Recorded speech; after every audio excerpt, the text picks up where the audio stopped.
I'm Alex Stone, former military service member and law enforcement officer, now CEO of Echelon Protective Services, one of the fastest growing private security firms on the West Coast. And this is Ride Along,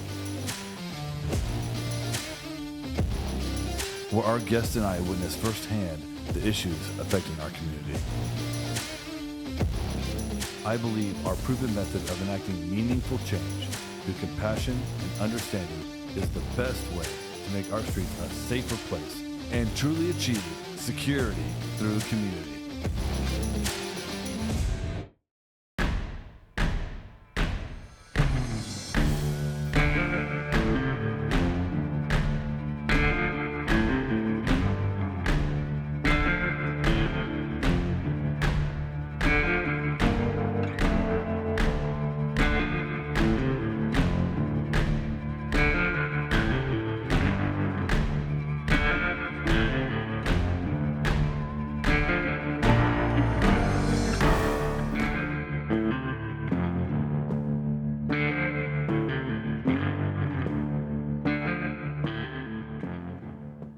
Hey, welcome to the channel. Alex Stone here with Reid Kerr. Both of us spent several years in law enforcement. We're here to use our expertise to talk about the streets of Portland, the streets of other cities, going over body cam footage, talking to security companies, and trying to get down to exactly what public safety is about, helping people. When I drove back from Oregon and was pulling in Oregon and I called you, what were you thinking? Oh, shit. This is real. That's what went through my head. And how long had we been talking about this for, and where were we talking about? Gosh, maybe 6 weeks to 3 months in earnest, maybe 6 weeks. Yeah, and you called me and said, hey, I just put my house for sale. Yeah. And then 3 days later, you said, hey, I just sold my house. Yeah. Which, I mean, you're starting a company, you know, and we had one client. No paperwork, mind you. Yeah. I didn't sign any No. paperwork. Handshake, not even a handshake deal because you're in another state. This was voice over cell phone deal. I'm in Oregon, Washington. He's in Oklahoma, and no handshake, right? And Reid just packs his entire family, 2 kids, a wife, and they just make their way up to the Northwest Territory, and here we are. Gosh, in the first week, I mean, how crazy was your first week at work? You remember that? Yeah, my first week at work, that was crazy. I had my appendix taken out. That happened. I got punched in the stomach where my appendix had just gotten taken out. That's right. That was a lot of fun. And got to experience firsthand what it was like to be a security guard. And I can say that it was really humbling, but I realized really quick that it was a difficult job that not a lot of people give credit to. No. So how was that transition? We each transitioned out of law enforcement, and we can get into those backstories for our audience here, but the transition is very unique, right? It's literally night and day. And I think that's like people assume it's the same industry. They do, assume it's the same thing. Oh, you're doing the same thing. You both wear. You're just a rent-a-cop. It's totally different. And that's right. I think the best description I could give is humbling. Just to simply put it, it was so humbling to go from being a security guard, or a police officer, mind you, to a security guard. And not just going from being a police officer to a security guard, but being a police officer where I was a police officer. Cops were generally pretty respected. I mean, it's still a tough job, but it was a respected profession to a part of the country where, whether you're security or law enforcement, there's a large group of people who don't appreciate what you do. And so, my transition was really tough. I had to learn really quick that what I was doing was completely different, even though in my head, in my cop head, I thought it was the same thing. Yeah. Yeah. And what about you? Same thing. In law enforcement, you're granted the authority of the Constitution, of the government, to conduct investigations, to make detentions, and you're granted this authority over people's lives. and we use that. Obviously everything has to be legal, ethical, and moral. And we're using that in order to create safety for the general welfare. You're protecting the general welfare of the public, and security. It's so unique because that's not your job. You don't have any authority really, except on private property or protecting private persons. And beginning to understand those two different roles and just how unique they are was really difficult. I had about a 6-month transition period. I think it took really 6 months. Yeah. I agree with you completely. And I think we were both going through it at the same time, and we kind of came together and said, and this is really just another part of this conversation, a little bit larger. But when Reid and I started the company, in our industry, in the security industry, there's really two types of models for security. There's the observe and report, which is probably I would say the majority of the security out there. Probably 80%. Yeah, at least 80%. Yeah. And then you have what I like to call the quasi, law enforcement model. And with observe and report, that only works if someone's going to show up. And in a lot of the cities nowadays, in the Chicagos, and the Portlands, and the Seattles, San Franciscos, LAs, the emergency services, they are so lacking. No one's going to show up. That was just to touch on that. That was talk about shocker. Yeah, your first arrest? Not just that, but just my first experience of calling 911 in a major city that didn't have the ability to operate efficiently because of resources or whatever. I remember that first call and just sitting there going, I don't think they're going to show up. And that was freaky. So I come out here.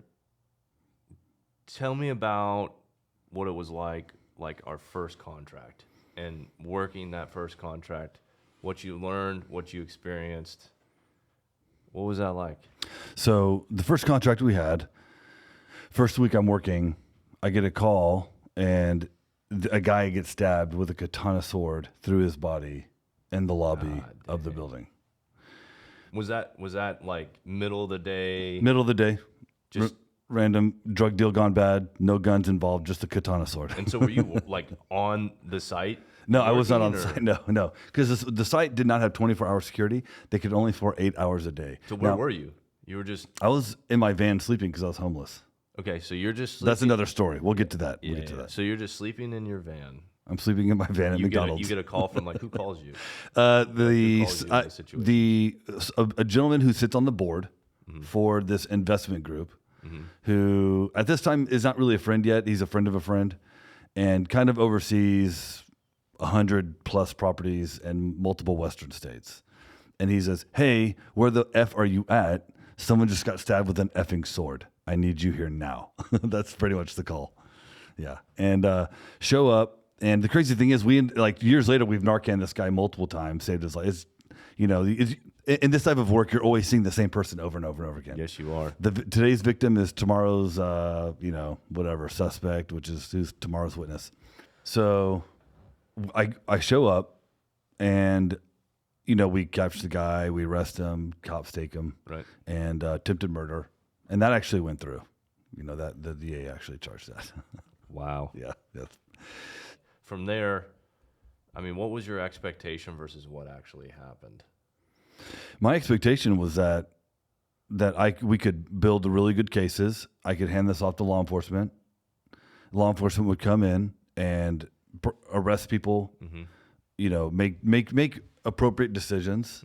Right, trespass certain individuals, and the property would just get cleaned up by law enforcement. I was expecting an observe and report, but a very professional observation from someone who's done good investigative work as in law enforcement. I've done death investigations, sex crimes. So I figured, I'll write really good reporting. I'll get connected to the district attorney or one of the ADAs, assistant district attorneys, and we'll get law enforcement involved. They're going to be really stoked because we're handing them off all this great work, and they're going to be able to turn it in to their sergeant, and everyone's going to be super happy because they closed a lot of cases. Right. And I would be on hold for 45 minutes, sometimes an hour, hour and a half, with 911, trying to get an officer just to show up to major felonies, major crimes. I don't know if you remember this call, but there was a female that was She walked from one property across the street to a store and was beat up by 3 people on the way there and robbed her phone, her purse. And it took law enforcement almost 2 hours to show up. And this lady was bleeding. I mean, it's just incredible, the lack of resources. So you had this game plan. We're going into this property. We're going to professional observe and report. We're going to build some relationship with law enforcement and with, that's right, with DAs. And then you hit a brick wall. Yeah. So what happens next? Well, I called Reid Kerr and I said, hey, I got this awesome company. You should quit your career in law enforcement, throw your pension away, and come help me build this company. I think I remember you telling me that. I remember you asking me that and us talking about it. It took a while. It didn't just happen overnight. Yeah. It took some real time. And to this day, I'm going to be honest with you, I don't know why I did it. What did your wife think? I was crazy. Yeah. Yeah. I was psycho. Because, Reid was a great police officer. You had the number at one of your departments. Didn't you have the most arrests in a year? I did. Yes. I mean, you're a K-9. You're a narcotics interdiction officer with a K-9, right? So you're doing detection work with a K-9 and also patrol work with a K-9, dual certified K-9. Yeah. You done SWAT stuff. And look, there are guys out there that are obviously better in law enforcement than us. 10 times. I'm not saying that we were like the gold standard. Definitely not. Maybe the Keystone Cop standard, maybe right there. Yeah.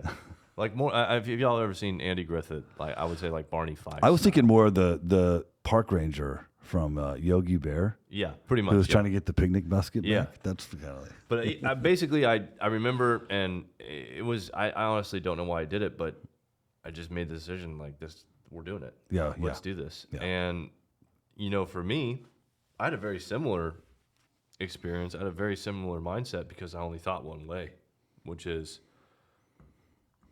exactly what you thought, because that's the only tool that I had in my tool belt. Yeah. And the Constitution. Yeah, well, those executive powers, man. Yeah, So, and I believed in the idea that that's how things get fixed. But what's funny is I kind of came to the same conclusion you did in going, there's got to be a different way to do this. Yeah. Observe and report isn't working. No. Acting like law enforcement, even though a lot of companies do it, you're essentially, it's bad. They become bullies. Yeah, I think that on a small level, and I think you understand this, people on the street, you have really 2 choices when you do that law enforcement model. And I've said this before, anybody that knows me, if you're not a cop, don't act like you're a cop. That's right. Because cops don't like that, and we're former cops, and we definitely don't like that. No. So if you're not a cop, don't act like a cop. No one likes that. Like, people don't like it. The public doesn't like it. Cops don't like it. Nobody likes it. No one likes you. Quit it. The people that job. will know immediately are professional criminals. Yeah. Because they've been around cops. They've lived with cops because they've been in prison, and they know when you're not a cop. And that's the crux of it, is you really have 2 options. Option 1 is when you present yourself as having authority that you don't have. Option 1 is you punk out.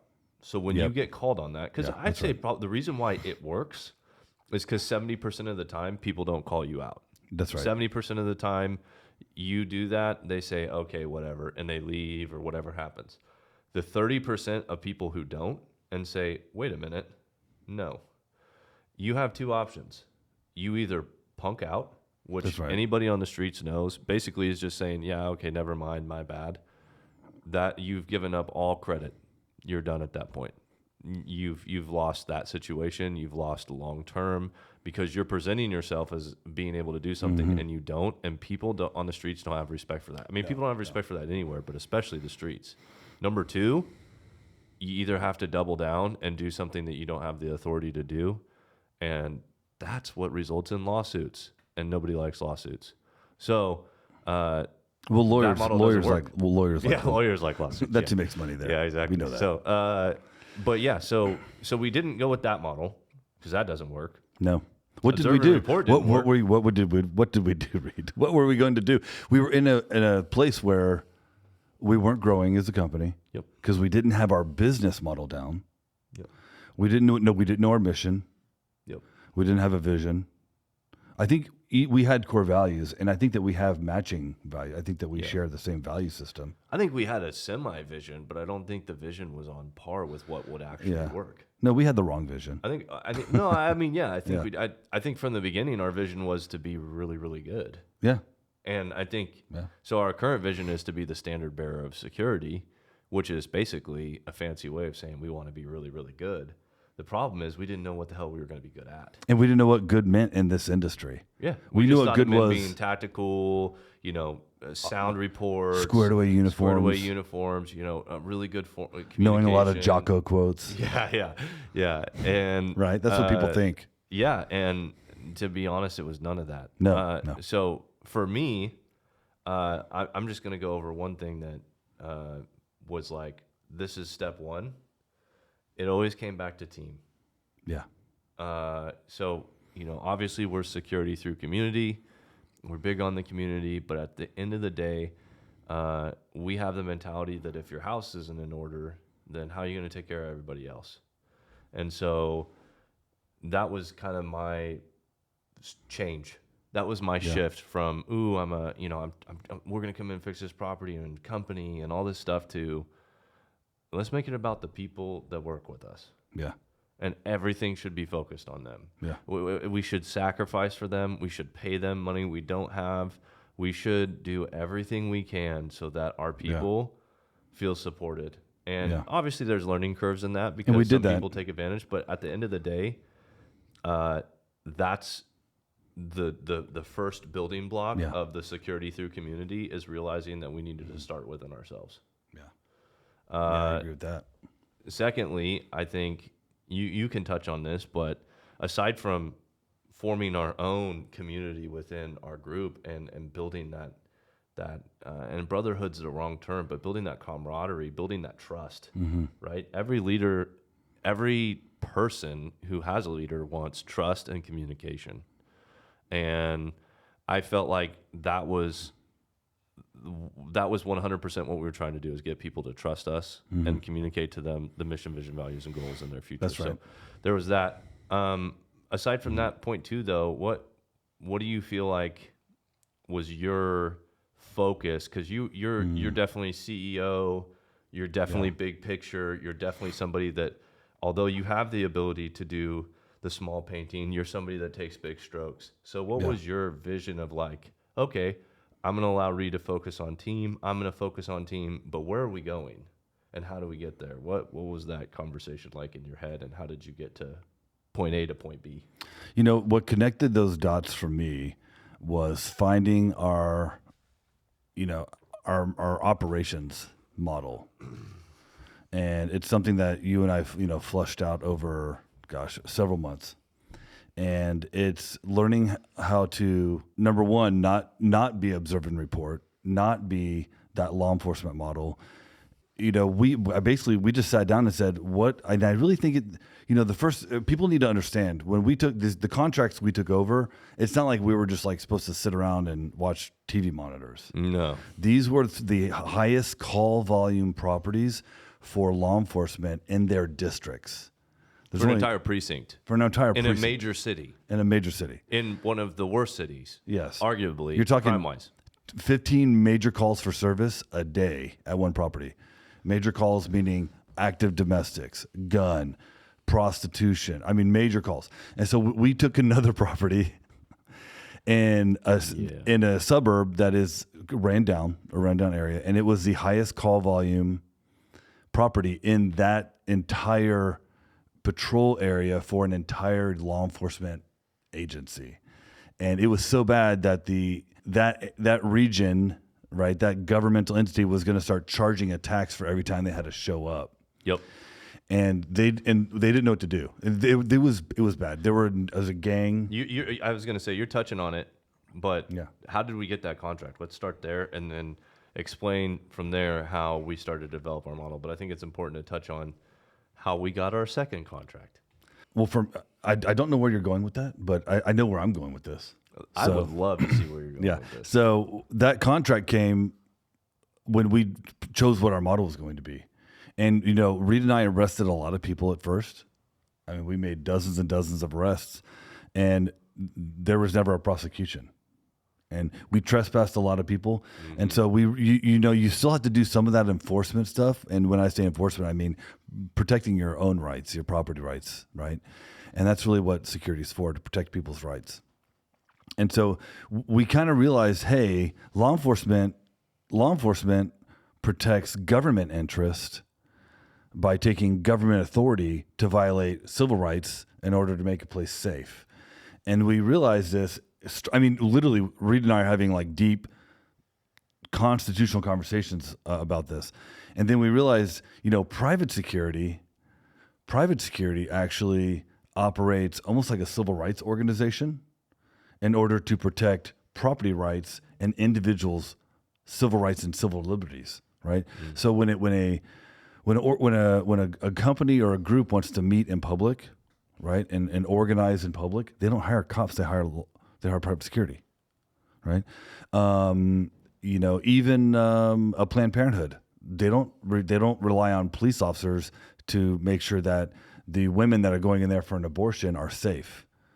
They rely on private security. That's who's protecting people from protesters, right? And so I think what really changed the dynamic for me was the riots.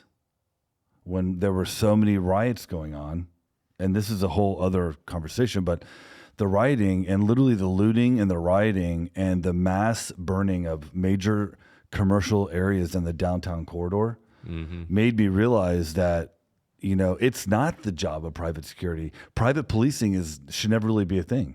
Our job are to protect individuals and their rights and their property rights. And when I realized that, then that's when I realized the best thing for a security company to do is to engage in a community and to increase that level of engagement to such a level that the criminal activity that people no longer want to be in that area. So if you have a criminal organization that's selling dope on the block, if you can get people to come outside their apartments or come outside their neighborhoods or walk, and you get a lot of people walking the streets and being outside, as you increase that level of engagement, those criminal activities are going to lessen because it's no longer a safe or conducive environment for that business model, for that criminal business model to make money, prostitution and drugs. And when people are scared, when they're scared and they're inside and they're afraid to come outside, that security company is really the first step of reenacting or re-engaging reinitiating that level of community engagement. And that's what we needed to do. I didn't know how to do it, but I know that's what we needed to do. Yeah, for me, back to the point of transition in each other's head of like what it was for us to go from being just everyday security or doing what we're doing, law enforcement model to where you were at. For me, it was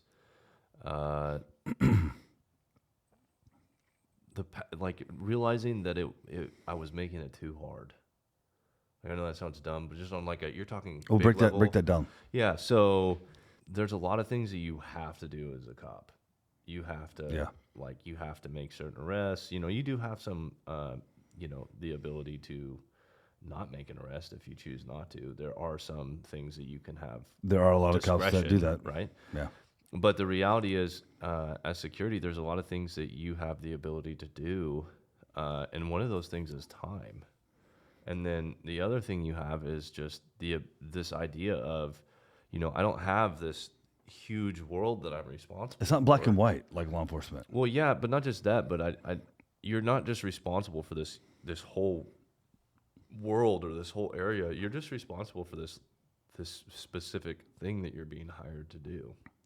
And although that maybe it doesn't feed into the idea that we support the whole community, which we do, and we care about the whole community, for me that was a big switch because I was making it too hard. I was thinking about we have to make this arrest, or we have to do this, or we have to, and it's like at the end of the day, I'm gonna be here every day. Yeah. Maybe I should just focus on getting to know some people. Maybe I should get to know everybody in this complex. Yeah, that's right. Maybe that's a good idea. And maybe I should, instead of going out and trying to find the bad guy or find the person who's breaking in, that's all great. all something Yeah. we should do, all something we should be a part of. Maybe instead of that, I should go have lunch with people that have lived here for 20 years and talk to them about what things would make their complex better or the neighborhood Yeah. better. Yeah. And Community so, engagement. correct. And we Yeah. started doing those We did. things to your point, and that was a huge switch for me because it was the simple things that built this model. Yeah. It wasn't this like I You're know right. that you're going there, but it was the little things of just going. Wait a minute. Yeah, I don't know if I should go there. I kind of want to tell us the story about how Reid and I were both going down the same path, but I don't even think that we knew. No, We didn't even know the road we were going down. To be honest, but it was a survival. yeah. So for Reid, it took the form of these meetings and these. I'm gonna sit down with these folks and try to figure out what's going on in their neighborhood. And for me, the switch, the light came on in my mind after the shooting. There was I think he just turned 18, maybe he was 17, 18 for a couple weeks. He was young either way. Very young, clicked up gang member, was selling dope in the back of a parking lot, got shot and killed. And we were basically hired because of this incident. This led to us getting our second contract. And they basically told us, we need you to make all the gang members go away. And we're like, what do you mean gang members go away? And they're like, well, now they basically memorialized this area. And every night, 20, 30, 40, 100 people would show up from a legit, street organization, fire off weapons. And it was attracting other gangs. So it was causing more gang conflict. Reid and I talked about it, and we were like, hey, I was told the mom comes by at this time. And Reid and I came up with the idea of buying a white cross as a memorial. And we said, hey, and I remember we had to call the owner. The property manager was like, we're not doing this. Hell no. I think We're trying to get rid of these end. people. Yeah. You can't put they're just going to come back. And I said, hey, look, right now they're coming 20, 30 meters into the property to where he died and putting murals on the wall, memorializing this area. We're going to take this cross and we're going to put it off property at the very edge in the corner of the property. We're going to take out a hedge. We're going to put it right there in the corner. And I think that this will actually keep them off property. Let me try this. And so Reid and I did that. We went and bought a little cross. We had it installed, and we waited. Well, we actually got permission. We waited for the mom to show up. We knew what the mom was driving, and the mom showed up. And we went and bought a whole bunch of items, teddy bears and candles, and we waited. And when the mom finally pulled up, I ran out of my van and I started putting all the candles and the teddy bears up. And she came up. I was in uniform, so I looked like a police. Looked like the police from the back. And she's like, hey, who are you? And she has other male family members with her. And they're all clicked up. The uncle just got out of prison. And I'm like, oh, I'm Alex. I'm one of the owners of the security company. And I heard that your son died. And so I thought I'd go and, buy all these candles. And I bought this rosary and because I think they're Catholic. And, all these, we wanted to just show our appreciation and tell you that we're sorry for your loss. Yeah. And she looked at me, she started crying and she goes, I'm sorry, I just wasn't expecting that type of reaction from you. I thought you were just going to be like the police and I thought you were going to throw all this away. I said, no, ma'am, no, we respect your son and we respect you. We would never do that. And then I talked to her for a little bit and then I said, hey, would you be okay if our company pays for a cross and we put that cross up on the property and you can come here whenever you want to memorialize your son? And she cried. She said, we would love that. And they actually prayed over me. And then we all hugged each other. And the next day we had that cross installed. And from that day forward, not one gang member ever came back on the property. They would just pull up on the side of the street, hang out at the side of the street. And over time that, people forget, this is how life is. We both lost a sibling.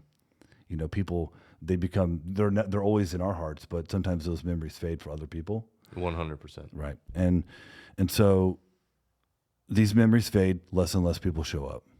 But almost overnight, the loud music, all that activity, the cars blocking the way, the gun, all that ended that night because they said, hey, the mom took control. The matriarch, she said, these people respect my son, you're going to respect their property. And so it's like that, this whole level, I know it's kind of weird to say this, but it's that community engagement. When it's done the right way, and it's strategic and purposeful, it's amazing. That was, for me, that was crazy. That whole situation. And then, I mean, they kicked in the door and put a gun in the manager's face. yeah. They took the manager and beat her up and rolled her over the front of her car just a day prior to this. Oh, I know. And I realized this when on other properties and other contracts that we took, the idea of people actually advocating for us. That's right. Because it wasn't us and them. We weren't separate anymore. That was huge. You're kind of describing that. You're kind of talking about it, but that became like a force multiplier that I was not ready for. Yeah. And it completely changed the game for me. We became a part of the community. We did. And when the community started advocating for us. Yeah, and when I would walk around, Yeah. I actually knew that at any given point in time, when something bad would happen, Yeah. if anybody from that community was there, they were going to be there for me. 100%. And they knew that from me, and there was that trust we were so enmeshed in these communities. We were so a part of them that we became them. Yeah. And then at that point, the people who had no hope, who had no advocate, who had given up on their neighborhood, hid in their houses, and just prayed for things to get better, had at least something to attach themselves to, which was us. But at the same time, we had something to attach, which is them. Yeah. And together, that's what formed really security through community. Yeah, and that was barbecues. us going, hey, Yeah. we're not alone in this thing, and neither are you. Let's do this. And that's crazy. It is crazy. Looking back at it, it was really organic. And there was a lot of thinking. There was a lot of talking. There was working how to actually do that on a long Definitely term. intentional. It was intentional. It was intentional. But we were stumbling in the dark. We were stumbling in the dark. Intentionally. And we were learning as we went. Yeah, for sure. And then as things naturally occurred, we followed those patterns to the point of, wow, we're actually being successful. Yeah, and there were times when we would be like, and I kind of just hinted to this. We're like, hey, we're gonna barbecue. We're gonna go to this. We're gonna go to this neighborhood, and we're gonna throw a barbecue. Mm-hmm. And it became a thing. And then next thing you know, they're having, the people there would have barbecues. Oh, it's my son. It's so and so's birthday. We all need to come to the barbecue. And we're like, well, we're not working. We don't really work that day and time. Don't care. No. We just want y'all to come here. Yeah, you don't have to be in uniform. Y'all are family. Yeah. And once you become family, it transcends. It can really transcend everything, bro. It really does. And that's what security really means. If you walk into a group of if anyone is in a room of 100 people and you don't know anybody in that room, your level of apprehension, unless you're a stone cold stoic, right? And you have, and you can really control that, you're going to have a level of fear and anxiety that's higher than normal because you don't know anyone in that room. But if you are just put together with one person that knows everybody in that room, and they can say, hey, no, don't worry about that. This is so-and-so. Don't worry about that. That's so-and-so. Nah, they're cool. No, they do this and that. And once you get to that level where you're building a network of relationships in a community through this community engagement, the level of fear subsides. Yes. It does. It decreases and allows people to then engage each other in that dynamic. And some of this, as I mentioned before, is organic, but a lot of it is intentional. I think we call it social dynamics influencing. And I think that a lot of people would say that, well, hey, I can do this. And yeah, people can do it. You can do whatever you want to. But it was really hard. And it took a lot of time, extra time, where we didn't get paid for it, where we knew that the mission required us to get to know certain people and to build those relationships and to show that some people, it didn't matter. They wanted to know that you were going to put in the time outside of work. If you would have only showed That's up right. at work, if you would have only just been, hey, I'm a professional and I'm here for you. No, they wanted to see, is this really just about work for you, or are you actually here for me? Are you actually a part of the community? And so it was intentional, and it took time, it took effort, it took sweat. And what's exciting is to look back at that, and I can't even count on my hands how many people I feel like consider me a son or a brother That's or right. a cousin that I didn't know 4 years ago. But these people would do anything for me, anytime. Uh, Recently had a baby, super exciting. I can't tell you how many of these people that we worked with that I didn't know, but just built relationships with, gave me gifts for my kids because they're a part of my life now. And some of that, like I said, some of that was organic. Reid loves free stuff too. Yeah, love So- it, love it. But some of it was organic, but a lot of it was just straight up like we put in the work. Yeah. And it was intentional. And sometimes we didn't build relationships with certain people in the community because those people were affecting the community. Yeah. And We ostracized them. it was time for them to leave. Correct. And That's right. sometimes that's a part of Yep. security through community too. Yeah. And so I think with all of this, it's been a constant struggle. It's been a lot of work. It's been organic. It's been planned. But at the end of the day, it's led us to this idea that there is no other way to operate a security company. There's no other way That's to right. be a security guard other than to be intentional about relationships and the people that you're working with and building those relationships so closely that they become family and that there's no separation between you and them. It's just everyone. Yeah.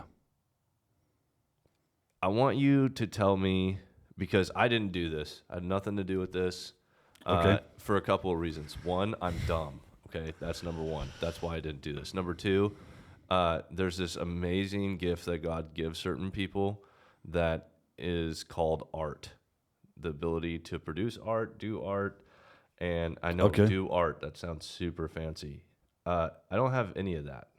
That's not my thing. Tell me about how you came up with our patch. Oh, this right here. Yeah. So Tell me about it. my brother, and I've actually never told the entire story.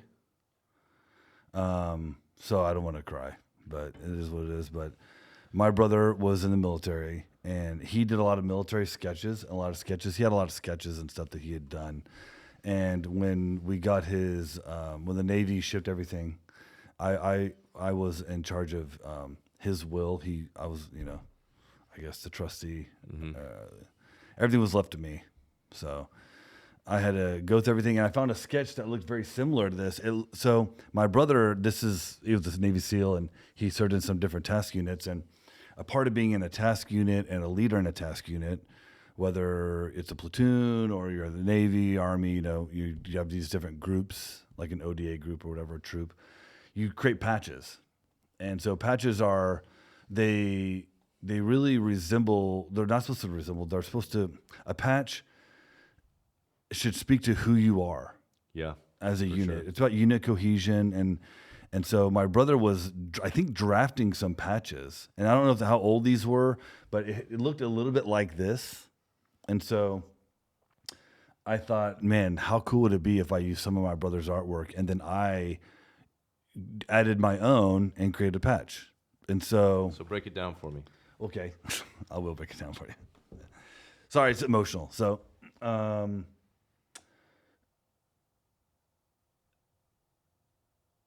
my brother has a best friend, and he and some other guys that they served with on a company called Echelon Front. And my brother, when he passed away, he had already put his retirement packet in, and he had already decided to join this team and to do that work. And at the same time, I told my brother, hey, I'd like you to, when you get out of the military, start a security company with me. And he said, let me think about it, because my friend wants me to work with him. And about 2 weeks before he died, he said, hey, I've decided I'm going to do both. I'm going to do your company, and I'm also going to go work with my friend. And so, and kind of to honor my brother and his relationship with this guy, I named the company Echelon. And so that's where the name comes from, Echelon Protective Services. I thought that every time I see it, it just reminds me of my brother. And so on the field here, you'll see there's the American flag, which I think represents my core values and what I believe in America and freedom, right?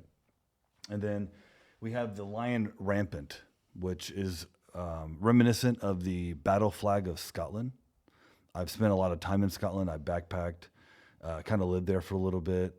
And I've been to Scotland like 6 times. I spent a lot of time there, and that's their in their battle flag. It's a gold field with an orange or red lion, and the lion is upright and it's ready to attack in a protective stance. And so I chose that because I thought that this is what it looks like to be a protector, right? This is what it looks like. It's not lunging forward, so it's not attacking. It's just upright in a protective manner. So it almost knows that there's an enemy out there. yeah, It knows there's something out there, correct. but it's not the aggressor. It's not the just aggressor. Simply ready. Ready, yeah, just ready, always vigilant. And then of course you have the 9 stars, which I thought would be reminiscent of our 9 core values, and so it's wrapped in a banner. I don't know. I just thought it looked cool as well. It's awesome. It does look cool. Thanks, man. I appreciate you saying that. Yeah. I wasn't ready for that question. Yeah. Sorry about that. That's all good, bro. I saw that back there. I'm like, oh man, we got to talk about that. So we're really here today to kind of highlight who Reid and I are, and the purpose of this podcast, and what we're doing with Ride Along and OPSEC Media Group. And so, OPSEC Media Group is a media group that Reid and I started. We believe that there's a lot of people in the emergency services industry, including private security, law enforcement, fire, rescue. Their role in having a healthy community is sometimes overseen or misunderstood. And so as a media company, we want to highlight the role of that first responder. And within private security, we specifically want to show how private security, when it's done the right way, can be a force multiplier in public safety. Yeah, tell the stories of the people that, their stories are not being told. I didn't know what security did. I didn't know the purpose that it served. And Mall cops, right? There's mall cops. Yeah, They're rent-a-cops. Yeah. All blart. And I think for me, to be able to tell the stories of our people, obviously there's a bit of me that's focused on our people, but and not just that, but everybody else who maybe isn't getting the attention out there, and what they're doing to make the world go round right now. That's right. And I think, particularly in the Portland area, I think there's a lot of outside sources that come in here for a day or two. They show a bunch of homeless people. They show drugs. They show the shock and awe, and that's not what we're trying to do here. What we're trying to do is to show that there are systems that are working. There are people that are working. There's people that are dedicated. There's people that still believe. And to show those people and to praise them for what they do and to put their stories out there. So really the reality is, especially for me, I don't want this to be my thing. This isn't about us. Yeah. It's never been about us. In fact, if you ever were to join our company, one of the biggest saying is it's not about you. And that's the truth. It's not about you, it's about the team. And for OPSEC Media Group and the Ride Along and everything we're trying to do, our team is the people who can't tell their stories, but we're going to tell their stories. That's right. And it's not only the stories of the individuals we serve alongside, it's the stories of the houseless, the criminals. There's a lot of people on the street. Just a couple weeks ago, we had a guy we had known for 3 years. He'd been hustling, and when I say hustle, selling dope, pimping girls, right? He'd been hustling for 18 years in a historically rundown area of Portland. And by building this relationship with him through community first, community engagement, security principles, we developed a significant relationship with this individual. And over a period of time, able to convince him to reconnect with family back in New York, where he's from. During this time, he discovered his daughter is actually a pastor of a historically black church. His mother is also a deacon at the same church. And through discussions, we were able to convince him to go back home into New York. And this gentleman's living in an apartment. He has he has his own car, own vehicle. He has his own job. And so it's about personal transformation. It's about how companies can transform and become something better for the community, but it's also how we as a company transform individuals and transform communities in that same process. True that. Yeah. You're welcome to join us. Reid and I are going to hit the streets, do a little bit of riding along. Going to show you Portland. We're going to hit up some training with some Echelon folks. Stay tuned. Thanks for joining us on this podcast. This is going to be episode 0. So we're going to be headed to do some training here in a little bit with our team. We're going to ride around in the van, Alex and I. We're glad you came along. Let's do it.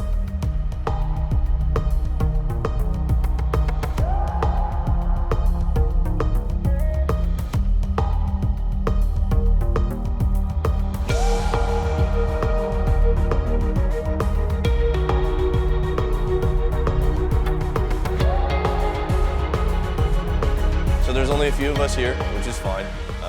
The goal of this training is, again, like some of you, tourniquet training, you want to go over some of the basics, and that's great. Some of you, you want to go from the basics to, I'd love to apply it. I'd love to see what that looks like. Everybody here, raise your hand if you have been, or just tell me, been through the EMT that works for our company and that worked in the ER and did all that jazz. Have you guys been through his gunshot wound training? Yep. Y'all have been, so everybody's been through that training. In that training, we talk about tourniquets, we talk about gunshot wounds, what that looks like. So we've gone over a lot of the basics of what this is all about, right? So we can cover some of that. We can kind of do that off camera if we need to, some of the basics that we covered in that training, but that's the goal of this. So scenario number 1 is basically just gonna be kind of walk, crawl, run type of things, or crawl, walk, run, there we go. And so basically we're just gonna start off with, basic, hey, let's try to put this tourniquet on somebody else. Let's just do that. Full senses, full good to go. Let's just practice that a few times. Yeah, take your time, ask questions. Familiarization with the tourniquet. Yep. Understanding the injury, finding the injury, placing the tourniquet on correctly, applying the tourniquet. Mm-hmm. And then from there, we'll just kind of work our way up. And again, the goal of this is that when the time comes that you do have to use your tourniquet, yeah, you may not have everything down. You may not be, the Special Forces Green Beret that could do it, with one finger and one hand. That totally isn't what we're looking for. We're looking for, if there's a community member, somebody that we love out here that's injured or hurt, we're gonna be able to save their life. So that's the goal of this, and I do appreciate you all for coming. Boom. I think what you could do is you could get some good shots of them doing like some application of the tourniquet, right? Because that's what we're gonna do. So who hasn't actually done? I haven't done it in a long time. I haven't done it in a long time either, but who hasn't done a tourniquet application? Tourniquet application, you've done it? Yeah, I've applied the tourniquet. You're used to it? Not somebody on bleeding. But you've done it, you understand? Okay, so there's a billion different ways to skin a cat, as people say.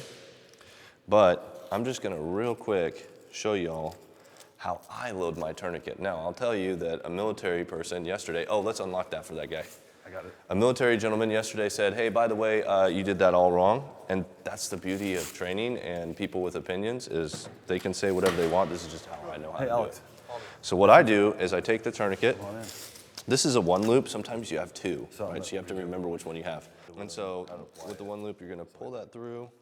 And what I like to do, the goal is that you get it like this, so you give it plenty of room to where it forms a loop. Other teams and other When you regions form the loop, how to you put it together like that, and you wrap your tourniquet. And that right there is what people call a loaded tourniquet. You can put that in your pocket, you can put it in your vest, right? And so then when you go to use it, You just pull it open, and it forms straight into a loop. From there, some of the basic principles of tourniquet application. Now, some people like really get in. We're not trying to deep dive into. Is it high or die? Like some people get really opinionated on this. We've never been opinionated. It's about results, right? So, the goal is that you want to be able to get this tourniquet high or die. You don't want to put it on a joint because it's not going to do anything on a joint. So as high up on the joint as you can. When you're applying a tourniquet, you want to apply it to where you can have your hand available, to where if you're applying it to yourself, I can apply this tourniquet myself. I don't need another hand. I can go here, I take the windlass, and I can start applying the tourniquet. Does that make sense? If I did this tourniquet application where the actual string of the tourniquet was this way, it's going to be a little bit more difficult for me to get to that and pull it and see how it's underneath me now. So you want to apply the tourniquet to having this actually facing you, to where if you did get injured yourself, you're doing this. It's the right? red to the heart, right? Yeah, that's what a lot of people say. I just say, hey, put the frickin' thing in your direction, pretty much, right? So that's that. So the basic principle is really simple: is high or die. You don't apply it on a joint, and you're basically putting it to where you know you have access to this, and you can apply it, or red to the heart, right? You go there, pull through to where it's cinched. And then here's the thing about tourniquets that everybody should know, and again, we've already gone over this, tourniquets really hurt. They suck. It's gonna hurt worse than the actual wound. I personally have never been wounded and had a tourniquet applied to me, but I've had several tourniquets applied to me, and they really do hurt when you put them on there tight, and you want them really tight, okay? Some people say that you write the time on here, you do all that. You can. The reality is we're getting the job done, and we live next to two very awesome trauma hospitals. Yep. So the reality of writing a tourniquet thing on there and it being, 5 hours before they get to the hospital is pretty rare. So the basics is getting that on there to save their life. Some quick things that you go over with tourniquet application. If it's a team member, right, with tourniquets, team members, you're gonna wanna consider a few things. If they're losing a lot of blood, and you have a team member that's losing a lot of blood, you're gonna have to make sure that you take their firearm from them. So that's something that you need to remember. Why do we take their firearm from them? Because if they're bleeding out and they're incoherent and they don't know what's happening, sometimes they don't know who you are and they'll assume that you're attacking them. Their flight or flight kicks in and they might shoot you with it. So the goal is to talk them through. I got you, I'm your team member. And once the tourniquet is applied, or even before the tourniquet is applied, which I would say after, you're taking their gun away from them and securing it to the best of your ability in any kind of like urban street environment. Does that make sense? For a citizen, when you apply the tourniquet, and really in general, this is probably the number one thing that people forget that's super important that I want to train while we're here. What is the one thing that you get from blood from people? Diseases. And we work in a disease-ridden place. Most of the places we work are disease-ridden place. So the goal is that we glove up before we do anything. Easier said than done. When you're stressed out and you're thinking about 7 different things, and the person that you love and know, and you know their kids, you know their wife, you know everything about them, and they're bleeding and they're gonna die if you don't save them, it's really hard to remember I should probably put on gloves. But it's super important that you do. If it's a community member and you're rushing over there, it's really hard to remember to put on gloves, but you guys gotta do that because you save somebody's life on the street, that's great, but you might have put your own at risk if you don't glove up. So, Question about that. yeah. I'm assuming under high stress environment with the adrenaline flowing, it's gonna take anywhere from 20 to 40 seconds to glove up. Is that gonna make a significant impact if they're bleeding out? Like what I wanna know is the time difference to put the gloves on, will they die because of that? Yeah, I would really like that actually. Yeah, because I think that's a tough question. Type of wound. Yeah. Sometimes you can have a very traumatic wound that can sever a complete arm, but the capillaries in the body will cease and pull in and actually stop the bleeding. So the body, when you have a lot of traumatic wounds, will actually stop the bleeding itself for some time during that period of shock, right? But then again, it just depends on where they're cut. Is it an artery? You know, is it just veins? Is it in the hand? Is it in the arm? It really depends on where. So, if it was me, I would glove up. Yeah. If it was me. I think that's something that you should do. I think the more you do it, the more you train. You can probably get a glove on in 5 to 6 seconds. Probably. If you're training it and doing it, right? Yep. Cool. And that's 100% true. You got to train it, and the more you train it, the more you get used to it. And a lot of people, you know, so I carried 2 different types of gloves. You know, I had gloves for when I was doing things, working with my hands, you know, whatever, and then I had gloves for that exact purpose. Yeah. They were super loose fitting, you know, they not like balloons, but they were, you know, looser fitting to where it wasn't like, you know, like some people, they take 40 seconds to get on their damn gloves and it's not emergency situation. So, that's just some real basic first things to cover. And I say that, and I want to preface that by, we've already done a gunshot wound training and gone over these basics. Right. This is just touching on a few things. So obviously we don't have firearms and things that are going to hurt us because we're training, and that's a bad move. So that's really good. But some things that we work on is if we don't have a set of gloves, I want to see you remembering to actually, I'm putting on my gloves, muscle memory. Even if you're not, just muscle memory, I'm remembering to do that. I'm with a teammate, I'm removing their firearm. Even though we don't have firearms right now, right? Removing it. These are things that you work through and are able to speak when you're stressed. That's super important. So let's go over, you said that you haven't really applied a lot of tourniquets. Do you want to apply a tourniquet to Rendon really quick and just try out how that would work? Okay, so Rendon, your arm's injured, you're down. So I'm going to, again, just really quick show you how to load it. Yeah. So what you're going to do is you pull out and make a pretty decent loop, okay? You take that and fold it over itself, right? And then you move it back and put it through, and you got your tourniquet. That's not perfect. It could be more perfect, but that's a really basic version of it, okay? Perfect. And then when you're ready to apply it, you've already got your loop, and you apply it to Rendon, and you remember you get it to where you can do the work, right? And then go from there. So I'll let you do that. There you go. Yeah, perfect. That should be plenty. Wrap it over. And then Rendon's got shot right here, or he's got a wound right here. So you're gonna apply it, and you remember the basic rules, high or die, meaning I wanna put the tourniquet as high as possible. Very nice. There you go. Very nice. Yep, cinch that sucker down. There you go. Excellent. Plenty. And then windlass once and twice, and lock it in. And then there you go. And then wrap that through and you're good. Or you can leave it like that. That's perfect. There you go. Cool. Now, I think that was a really good application. Yeah, that was really good. That's exactly what you're looking for. Very smooth. That was smooth, yeah. Yeah. Very smooth. If I get shot. You just saved Rendon's life. Thank you. Anybody else like to go over that, or is everybody good? Does anybody else want to just apply a tourniquet real quick just to kind of get that out of the way? This will be a part of the scenario. Yeah.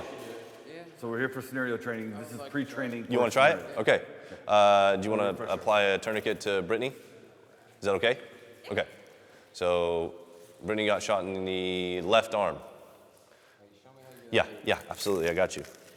Okay. So what you're going to do is, this is how the tourniquet is, or this is how the tourniquet is, right? It's all jacked up. So you're going to go here, and you're going to make yourself a nice little loop, okay? Usually the size of the tourniquet. Put it back over. Wrap it through, and your tourniquet's ready to go. Gotcha. Okay? So you pull it open, and it should pull open to a loop for you. Yep.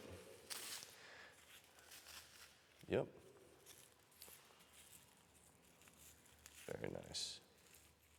Very nice. Yep, just like that, bro. And so she got shot in her left arm. Left arm. That's right arm, left arm. You got it. And whereabouts?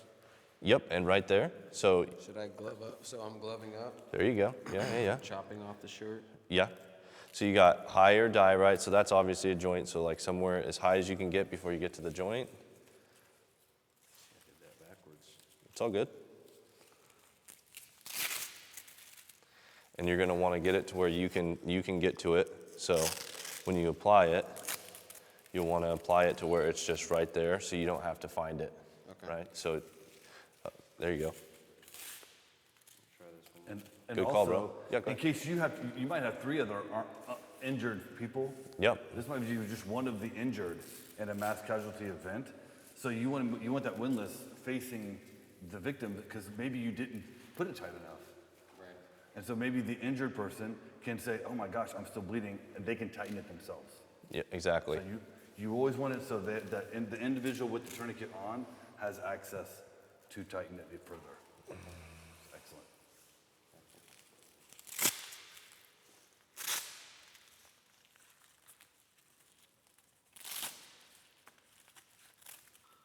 There you go, buddy.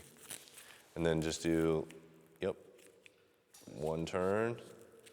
It's not going to hurt that bad. She's going to be okay. And then 2 turns. Boom. Good stuff. Jeez, I feel like I'm cutting it off. Nope, and that's good. And so what you do is you tuck it in. Okay. Tuck it in right there. Call it a day. And then loosen it up. It's good. Okay. Yep. Oof. Boom. There you go, B. Okay. There you go, bro. You got the kind of the basics Yeah, down? I understand. Luskin, you good? Sure, I'll try it. Okay. Bam. You want to try it? Sure. All right. I shot my right arm. Yeah. Shot your right arm? Yeah. I need assistance. Those are gloves. How you doing? And then we're supposed to cut your shirt off. Yeah. Medic is a naked game, right? Yeah. It can be, yes. It's supposed to be. Michael Bach says you're supposed to be naked. There could be more wounds. You know what? And that's why Michael Bach is the specialist, my friend. Nope, two. Oh, you could do it. The reality is, what we think is tight is not tight. It's not tight. You want to put that thing on tight. Yeah. But you were asking what would You're hurt gonna me. crank Yeah, it till long it term. don't crank Yeah. no more, and then And you're gonna try to do it even more after it doesn't crank no more. So yeah. What's up, Petrie? Okay. So the first scenario, what we're gonna do is we're gonna just talk it out. We're gonna make it super basic. So your teammate's gonna be laying on the ground. You're gonna roll up and you're gonna go through the basics. Glove up. Make sure they don't have their firearm, or make sure that you remember to remove their firearm from them because of blood loss. Make sure you're putting on the tourniquet, doing your thing, making sure you're checking your surroundings, and that'll just be it. But just real basic teammate, we're gonna really just kind of dry run that. So Rendon, if you wanna come in and be the down teammate, that would be awesome. We're gonna use Rendon's leg, and I'll just give you a leg for starters, and then that'll be the first scenario, and then we'll pop into the second scenario. So anybody that wants just kind of like a dry run, we can do that. Does anyone want to dry run with the tourniquet? Do you guys want to dry run with the tourniquet stuff, or are you guys good, or? I feel like we're putting you on the spot because you. No, we're going to blur him out. Okay, so you're gonna go first. We're gonna go over there, and we already talked this through, so you got this. So you're gonna have to feel out where he's bleeding. You're actually gonna feel where he's bleeding. So here's, yeah. And the recommendation that I have is when you go into that area, yeah, be careful and don't just sprint because there's obstacles, right? Yep. Yeah, so, and you won't be able to see, so don't hurt yourself, right? All right, so what we're gonna do is we're gonna run over there, do our jumping jacks, I'll spin you, and then we'll go. All right, ready? Go. All right, let's do this, bro. Help him. 10 jumping jacks. 1, 2, 3, 4, 5, 6, 7, 8, 9, 10. All right, let me put this on really quick. All right, you ready? Yep. All right, I'm gonna spin you around a couple times. Spin you around a couple of times. And go help him.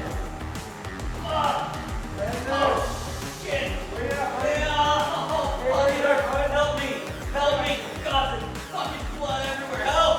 Come on, man, come on. This leg or the other one? Fuck! Help me! The other one. Help! Dude, this Find the fucking- wound. God damn, it hurts. Fuck, come on, Find the man, wound. come on. There you go. There you go, buddy. Shit, yes! Ow! Fuck! God damn it, come on, man. Shit, come on, man. I got fucking kids, dude. I got kids. I got you, brother. Come on, man. Don't worry about it. Oh, fuck! It's gonna hurt. Oh, fuck! It's gonna hurt, buddy. Fuck, come on, I don't want to die, dude. Don't let me die. I got you. Don't. Oh! Fuck! God damn it! It hurts, man. God! Fuck! God damn it! And in scenario. Good. You okay? Let's get that off. Hold on, I don't want to jack up your hair. Just let me undo it. Don't mess up his hair, bro. That's the best part. Good? Yeah. Okay, good job. You good, brother? All right, let's take it off. That was a perfect application, bro. Yeah. All right, let's take that off. Oh, was that tight? My bad. No, it's okay. It's supposed to be tight, right? Very good. Brendan, good screaming, bro. My God. I know. Oh, geez, that was a Like, little someone's loud. gonna get the academy. I was going to say, I think we're going to get called by the police. Yeah. That sounded miserable. I love it. You gotta stay there though. Okay, so we're going to do a quick little after action. Dude, your hair looks awesome. So let's talk. Here, everybody come over real quick. We'll talk. How did it feel? Real. It felt real? Yeah. Felt a little amped up, like, Panicking for a second. yeah, a little bit of like, I'm not sure what to do. I heard Alex in there, hey man, find the wound. Yeah. These are internal things that we tell ourselves. You gotta tell yourself that. So question, we went over some basics. One of them was high or die. You killed it, good job. You got high or die, 100%. What was one of the basics you didn't do? Gloves. Or cut his pants. It's gonna be a thing. You're gonna freak. okay. Yeah, it's okay. But just remember that. If that was a team member, I get it. You know, sometimes you take that risk, but the reality is just it's gonna be hard when you're stressed to remember, oh crap, I gotta Can I put say on something my else? gloves. Yeah. So it's good that you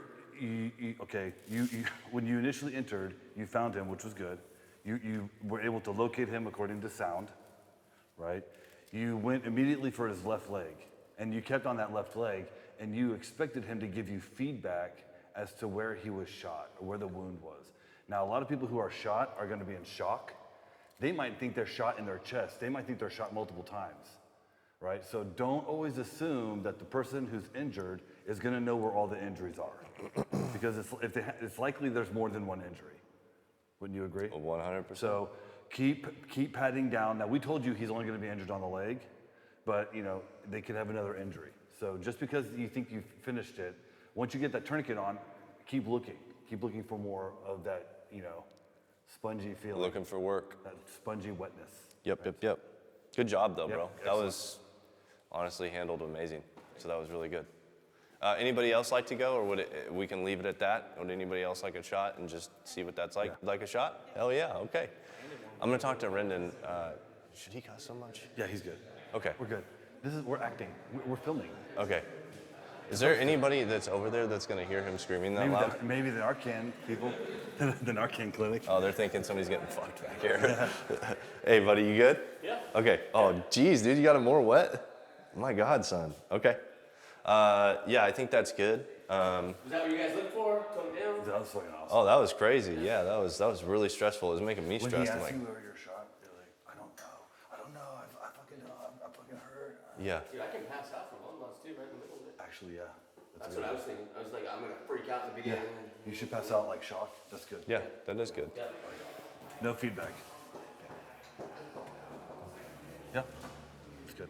Because you can't trust someone's feedback at all. The fuck no. Now, it's a team member, but even a team member, you're not going to be. They're gonna be- Yeah. they're gonna be Dude, if I got shot out of here, I'd cry and freak out and be like, it's everywhere. I just shit myself. I just shit myself. Yeah. Okay, That's funny. Brittany, same thing. Good to go. Just remember some of those basics. You know, obviously, like what Luskin's saying and Bach always says, it's done. It's a naked sport, right? But we're not going to cut off our teammates' pants during scenario training. But obviously, working through that, working through the basics of high or die, and working through the basics of like, you know, making sure you glove up. All that's important. If you don't do anything, that's okay. Like if you miss all of those, that's good because we learned, we got better. So, whenever you're ready, you ready? All right, let's do it. Here we go. Got a teammate that's been injured, he's calling for backup. Let's do a couple jumping jacks. 1, 2, 3, 4, 5, 6, 7, 8, 9, 10. All right, I'm gonna put on a blindfold. There we go. And then I'm gonna spin you around a little bit. Spin, spin, spin. And go help Rendon and don't hurt yourself. I got you. There's the door. Go ahead. Come on! God damn it! Fucking help, please help me. Help me. Come on, fuck. I don't want to fucking shit. Come Gloving up, good job. on, fuck. I don't. Good job. Work through it. Work through it.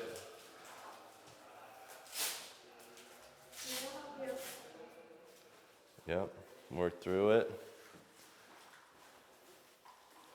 Good job. Oh, fuck! Fuck, come on, fuck! Don't do that! Come on, stop, please! Please, just fucking stop it! You're all right. Relax and just do it. Come on! Yep. Got it. In scenario. Good job. Yep, Good we're job. good. Good Good job. job, B. Hey, well done. Did it scare you when he randomly started screaming again? Here, hold on. No, right. okay. Yeah. That's nice and tight. What did you think? I was definitely worried about tripping, but other than that, it was good. Did you build your confidence a little bit by actually knowing that you can do this blindfolded and disorientated? Yeah, That's awesome. helps a lot. You okay? Oh, yeah. Yeah, your No, legs good to go. your legs good? Yeah, Okay. it's fun, man. Good. Well done. Like honestly, you really did a good job. Well done.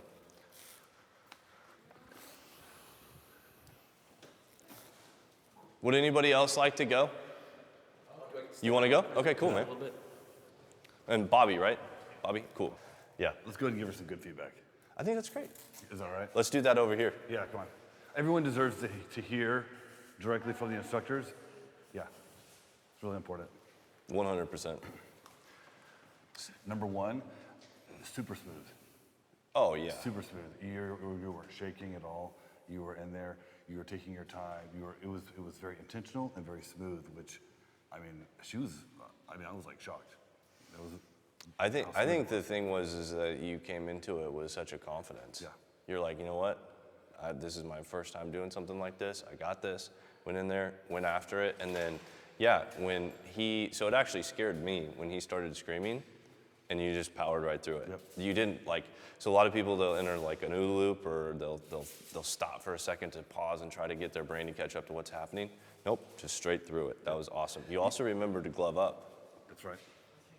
That's the first time that's happened, and You checked both legs at the boom. same time. Yes, you did. And boom. You didn't just boom. go for one leg. You were like, boom, you found it, and then you double confirmed with both hands, and then you went for your tourniquet. So that was awesome. What did you think? Like feedback-wise, like what? Honestly, it was just mostly, I noticed that I messed up with the tourniquet. I got caught in the loop. You worked So I right through it. Yep. Yep. redo that. Yeah. Other than that, You feel confident though, compared to yeah, that's good. Could you do that tonight? yes. Okay, that's what matters. That's all that matters. Yeah, Good love job. it. Well done. Thanks, B. Okay, you about ready? All right, man. So call teammates injured. Let's go. Teammate's been shot. 1, 2, 3, 4, 5, 6, 7, 8, 9, 10. All right. I'll spin you around here in a second. Is he covering his face? Yep. All right. No cheat. No cheat.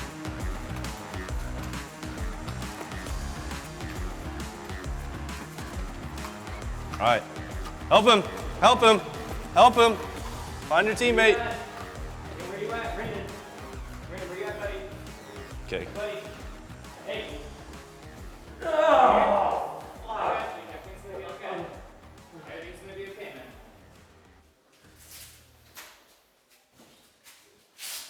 Everything's gonna be okay, bro. Let's see, we'll just start there. Don't worry, it's gonna be good.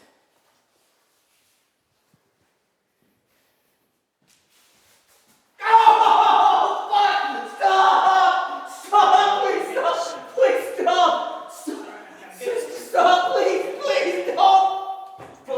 No, stop! Everything's gonna be okay, man. Good work. Very good, brother. In scenario. Good job, bro. That was great. Dude, those were the fastest jumping jacks I ever thought could be humanly possible, bro. Yeah, good work, man. Way to take it serious, dude. Good stuff. Thanks, Brendan. Hey, man. Great work. Dude, you have the loudest scream of anybody I think I've ever heard. That was so realistic, dude. Jeez. Yeah. All right, let's after action. Let's after action real quick, bro. If you want to stand like over there, that would be super helpful. Okay, what do you think? Well, harder when you can't see. It is a little bit harder when you can't see. At least identify the leg. That was the biggest trip up. Yeah, I think you did good on that. I don't think that was a trip up. I think you did good. Was there anything that you feel like, man, I forgot that or I should have done that? Gloves. Yeah, I got you, bro. Yeah. You're like, That's the thing. You're like, oh, I forgot my gloves. Yeah. What do I do with my hands? Yeah. No, that's good, bro. First off, confidence was awesome. Yep. You went into it.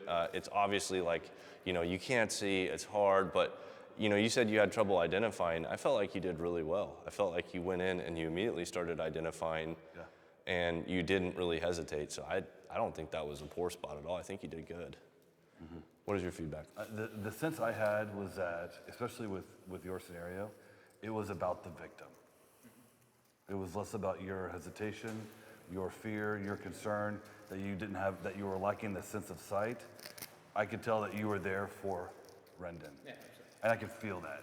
Does that make sense? Yep. I don't know how I could feel it. It's a gut thing, but you could see it. When you see it, you know it. And I commend you for that, because I feel like that you were there to help him.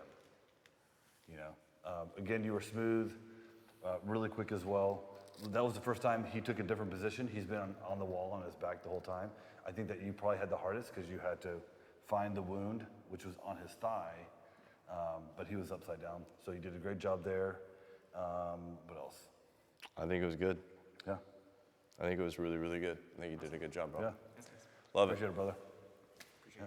Thanks, bro. Good work. All right. So, yeah. Future scenario trainings where we say, hey, we want to show up and have people film, they probably won't be like this. We're not going to do some of them will be, but some of them will be like, hey, you're going to arrest somebody, work through arresting somebody. Yep. Some of you guys are the ones that teach that. A lot of you, actually, which is great, right? But some of them might be, hey, you're arresting somebody, and then somebody else tries to intervene. So it's not always going to be like this. So if you guys want to continue, the reality is that if we do some of these, and I know Osmond's pushing this big time, is a lot of the feedback we've gotten from our people is, hey, these scenario trainings are great. Can we take it up a notch? Can we make it a little bit more realistic, a little bit more we want more? We can totally do that.